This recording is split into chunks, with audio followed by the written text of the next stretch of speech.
कल का दिन हिंदुस्तान में राहुल गांधी के नाम लिखा हुआ था।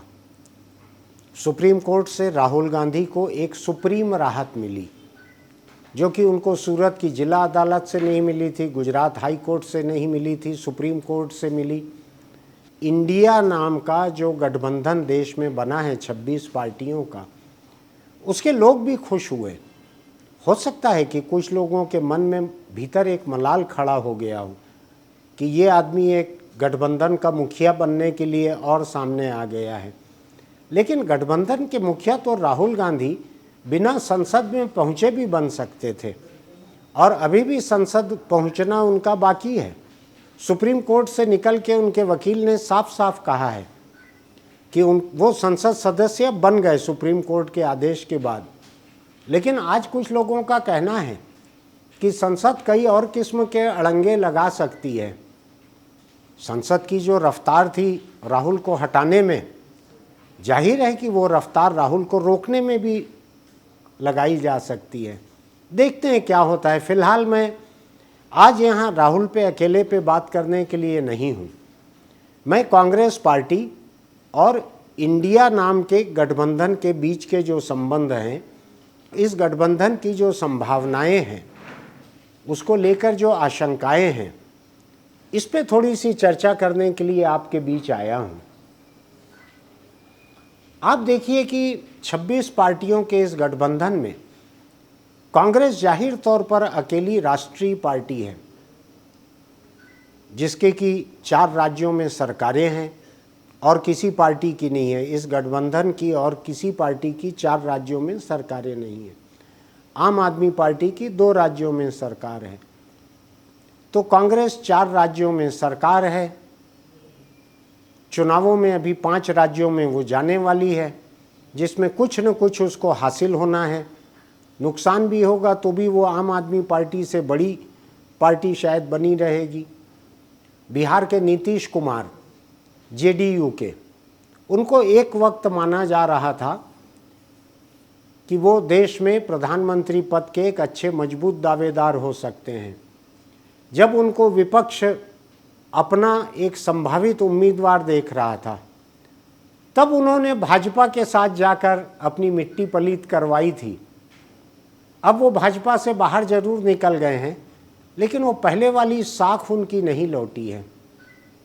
जो सुशासन बाबू के रूप में उनकी जो एक साख उस समय जो थी, वो बार बार भाजपा के साथ जाने आने को लेकर, इस आवागमन को लेकर उनकी साख को चोट पहुंची है। फिर भी वो इंडिया नाम के गठबंधन का एक बड़ा चेहरा है। लालू यादव उसका बड़ा चेहरा है, ममता बनर्जी, शरद पवार, अरविंद केजरीवाल, ऐसे कई बड़े चेहरे हैं इस गठबंधन में। अब हम ये देखें कि राहुल गांधी की संसद सदस्यता वापस आ जाती है, वो अगला लोकसभा चुनाव लड़ने के पात्र हो जाते हैं, तो क्या होगा? ये सोचने की बात है। इससे क्या फ़र्क पड़ रहा है? राहुल वैसे भी बिना सांसद रहे भी कांग्रेस के सबसे बड़े नेता थे। अब फ़र्क ये पड़ रहा है कि अगर वो खुद चुनाव लड़ेंगे, अगर वो सांसद रहेंगे। अभी ये चर्चा चल रही है कि इस अविश्वास प्रस्ताव पे उनको बोलने के लिए संसद में अभी सदस्यता दे दी जाएगी, या अविश्वास प्रस्ताव पे जब मोदी बोल चुके रहेंगे, जब अविश्वास प्रस्ताव खत्म हो चुका रहेगा, उसके बाद राहुल को घुसने दिया जाएगा। ऐसी कई तरह की चर्चाएं चल रही हैं।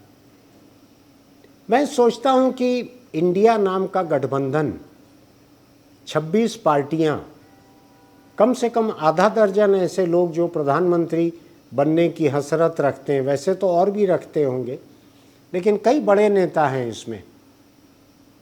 इन लोगों के बीच राहुल के वापस सांसद बनने से, सुप्रीम कोर्ट से राहत मिलने से क्या प्रतिक्रिया हुई होगी? जाहिर है कि बहुत खुशी की प्रतिक्रिया नहीं हुई होगी, चाहे इन्होंने जाहिर तौर पर ये कहा है। इसकी वजह मैं आपको बतलाता हूँ। कांग्रेस पार्टी कल से जिस मोड में आ गई है, खुशी मनाने के मोड में आ गई है।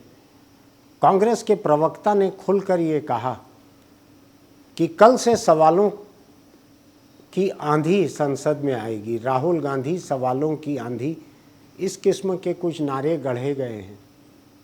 तो ये 26 पार्टियों के लोग संसद में थे पहले से, ऐसा नहीं कि वहाँ सवालों की कोई कमी थी। लेकिन कांग्रेस का हक बनता है सुप्रीम कोर्ट से राहत मिलने के बाद अपने नेता को इस तरह से सामने रखना, ऊपर रखना, ये उनका हक बनता है और कांग्रेस पार्टी ठीक वही कर रही है। अब यहाँ पर सवाल ये उठता है कि राहुल गांधी की ये जीत उनकी हाल के 2 बरस के भीतर की, 1 बरस के भीतर की ये चौथी जीत है। उनकी पहली बड़ी जीत थी भारत जोड़ो यात्रा, जिसने उनको देश के नक्शे में एक अलग दर्जा दे दिया। मुझको याद नहीं पड़ता है कि भारत जोड़ो यात्रा के बाद किसी नेता ने राहुल गांधी को पप्पू कहने की हिम्मत की हो, ऐसा याद नहीं पड़ता है मुझको। कोई छोटे मोटे छुटभैये नेता ने कहा होगा तो कहा होगा। दूसरी बात, कांग्रेस पार्टी ने हिमाचल का चुनाव जीता, बड़ी बात थी ये। कांग्रेस पार्टी लंबे समय से चुनाव जीतना छोड़ रही थी, भूल रही थी, उसने जीता हिमाचल। उसके बाद उसने कर्नाटक, इतना बड़ा चुनाव जीता जो बहुत ही बड़ा चुनाव था, बहुत बड़ा। वहाँ प्रधानमंत्री और अमित शाह, इन्होंने अपनी पूरी की पूरी साख को दांव पर लगा दिया था। वहाँ उन्होंने जायज़ नाजायज़ हर तरीके का इस्तेमाल किया था। लेकिन वहाँ कांग्रेस पार्टी जिस तरह से जीती, जिस तरह से बिना विवाद के उसने वहाँ मुख्यमंत्री बनाया, सरकार बन गई। सरकार ने अपने बहुत सारे बड़े वायदों को पूरा किया, उससे भी कांग्रेस को एक बड़ी साख मिली। और ये सुप्रीम कोर्ट से जो राहत मिली है राहुल गांधी को, ये और एक बड़ी कामयाबी है कांग्रेस पार्टी की। इससे एक खतरा खड़ा होता है जिस पे बात करने मैं यहाँ आया हूँ। कांग्रेस पार्टी अगर बहुत खुशफहम हो जाएगी इस राहत से, अगर वो बददिमाग हो जाएगी, जिसका कि खतरा उसके साथ बने रहता है, मुझको ये भी डर बार बार लगता है कि कांग्रेस पार्टी के नाजुक मौक़ों पर उसके कोई न कोई नेता उठपटांग बात करके माहौल को ख़राब करते हैं। अभी देखिएगा आने वाले दिनों में ऐसा कुछ हो न जाए कि राहुल की जीत को फीका करते हुए कोई बददिमागी की कोई बात कर ले, कोई गठबंधन के किसी और साथी के खिलाफ गैर जरूरी बात कर ले, ऐसा न हो जाए। तो मैं ये भी याद कर रहा हूँ कि ये गठबंधन, इसके व्यापक हित जो हैं, उसको अगर कांग्रेस पार्टी और राहुल गांधी अपने निजी हितों से ऊपर अगर नहीं मानेंगे, तो राहुल गांधी अपने खुद के प्रति तो जिम्मेदारी पूरी कर लेंगे, कांग्रेस पार्टी राहुल के प्रति और अपने प्रति तो जिम्मेदारी पूरी कर लेगी। लेकिन राहुल और कांग्रेस देश की इस ऐतिहासिक चुनौती के समय अपनी जिम्मेदारी पूरी नहीं करेंगे। इस गठबंधन के प्रति, लोकतंत्र के प्रति अपनी जिम्मेदारी पूरी नहीं करेंगे अगर राहुल और कांग्रेस इस मौके पर आत्ममुग्ध, आत्मकेंद्रित और स्वार्थी हो जाएंगे, तो मतलब परस्त हो जाएंगे। तो आज देश के सामने बहुत ही ऐतिहासिक चुनौती है। ऐसी चुनौती बार बार नहीं आती है। ये चुनौती इमरजेंसी के बाद की मेरे हिसाब से सबसे बड़ी चुनौती है, जिसमें विपक्ष का एक होना, उस हद तक एक होना कि अपने अस्तित्व को भी पल भर के लिए भूल जाएं। हालांकि ये 77 की जनता पार्टी की तरह की कोई पार्टी नहीं बन रही है, ये है गठबंधन ही। कोई एक पार्टी नहीं बनी है कि जनसंघ को भी अपने आप को उसमें मिला देना है और बाद में जब जनता पार्टी टूटेगी तो फिर भारतीय जनता पार्टी बनना है। ये उस किस्म की नौबत नहीं है, वो अलग हालात थे, ये हालात अलग हैं। लेकिन एक चीज़ है कि वो ऐतिहासिक जिम्मेदारी थी, ये ऐतिहासिक जिम्मेदारी है उसके बाद की सबसे बड़ी। इस मौके पर राहुल और कांग्रेस को ये सोचना चाहिए कि गठबंधन के भीतर उनके अपने जो स्वार्थ हैं उसके ऊपर उनको गठबंधन को रखना चाहिए। इस मौके पर कोई भी ऐसी बदमजा बात नहीं होनी चाहिए कि गठबंधन के साथियों के मुंह का स्वाद बिगड़े।